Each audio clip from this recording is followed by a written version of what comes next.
Hello friends, welcome to எம்பியன்ஸ் kitchen. நம்ம kitchen எனக்கு என்ன பார்க்க போகிறோம்னா, மஷ்ரூம் கறி எப்படி பண்ணலான்னு பார்க்கலாம். ரொம்ப ரொம்ப ஈஸியாக பண்ணக்கூடிய ஒரு அருமையான ரெசிபி.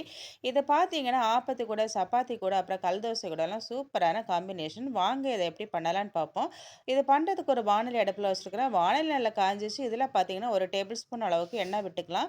எண்ணெய் நல்லா காயட்டும். இப்போ எண்ணெய் நல்லா காஞ்சிச்சு. இதில் கொஞ்சம் ஹோல் ஸ்பைசஸ் சேர்த்துக்கலாம். 2 ஏலக்காய் சேர்த்துக்கலாம், ஒரு அன்னாசி பூ சேர்த்துக்கலாம், 3 கிராம்பு சேர்த்துக்கலாம், ஒரு பீஸ் பட்டை, அப்புறம் 1 டீஸ்பூன் சோம்பு சேர்த்துக்கலாம். அப்புறம் பார்த்தீங்கன்னா 2 பீஸ் கல்பாசி சேர்த்து லைட்டாக வதக்கி விட்டுக்கலாம். ஓகே, இப்போ வதக்கியாச்சு. இது கூடவே பார்த்தீங்கன்னா ஒரு பெரிய வெங்காயம் கட் பண்ணால் சேர்த்துக்கலாம்.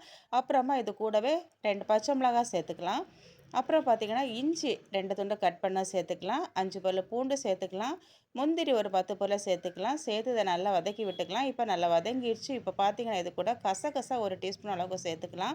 அப்புறம் பார்த்தீங்கன்னா மல்லி இலை கொஞ்சமாக சேர்த்துக்கலாம். புதினா இலை கொஞ்சமாக சேர்த்துக்கலாம்.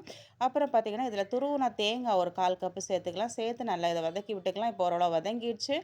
1/4 டீஸ்பூன் மஞ்சள்தூள், 1 டேபிள் ஸ்பூன் அளவுக்கு Kashmiri chilli powder, 1 table spoon அளவுக்கு மல்லித்தூள், 1 டீஸ்பூன் அளவுக்கு கரம் மசாலா சேர்த்து தீயை ரொம்ப ரொம்ப சிம்மில் வச்சு இதை வதக்கிக்கலாம். ஓகே, மசாலா பச்சை வாசம் எல்லாம் போயிட்டு இப்போ பார்த்தீங்கன்னா இது கூடவே 1 டேபிள் ஸ்பூன் அளவுக்கு கெட்டி தயிர், புளிப்பில்லாத தயிர் சேர்த்துக்கலாம். சேர்த்து லைட்டாக வதக்கி விட்டுக்கலாம். இப்போ தீயை ஆஃப் பண்ணிக்கலாம். ஆஃப் பண்ணி மசாலா ஆற விட்டு பேஸ்ட்டாக அரைச்சிட்டு வந்துடலாம். இப்போ அரைச்சாச்சு. இப்போ பார்த்தீங்கன்னா இன்னொரு குக்கர் அடுப்பில் வச்சுக்கலாம். ஓகே, இப்போ குக்கர் நல்லா காஞ்சிச்சு. இதில் பார்த்தீங்கன்னா 2 டேபிள் ஸ்பூன் அளவுக்கு ஆயில் விட்டுக்கலாம்.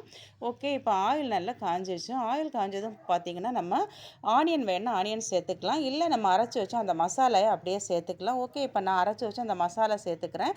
மசாலா சேர்த்து நல்லா ஒரு 2 வதக்கிக்கலாம். ஓகே, இப்போ மசாலா சேர்த்து நல்லா வதக்கியாச்சு. இது கூடவே பார்த்தீங்கன்னா நம்ம கட் பண்ணி வச்ச 200 கிராம் இந்த மஷ்ரூம் சேர்த்துக்கலாம். சேர்த்து நல்லா இதை கலந்து விட்டுக்கலாம்.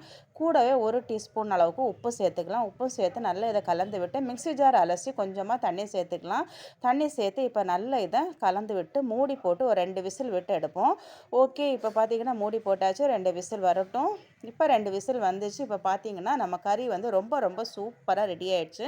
கண்டிப்பாக ட்ரை பண்ணி பாருங்கள். ஓகே ஃப்ரெண்ட்ஸ், இந்த ரெசிபி உங்களுக்கு பிடிச்சிருந்தா அட்வென்ஸ் கிச்சனை சப்ஸ்கிரைப் பண்ணி, லைக் பண்ணி, ஷேர் பண்ணி, கமெண்ட் பண்ணுங்கள். மீண்டும் நல்லதொரு ரெசிபியோட சந்திக்கிறேன். பாய்.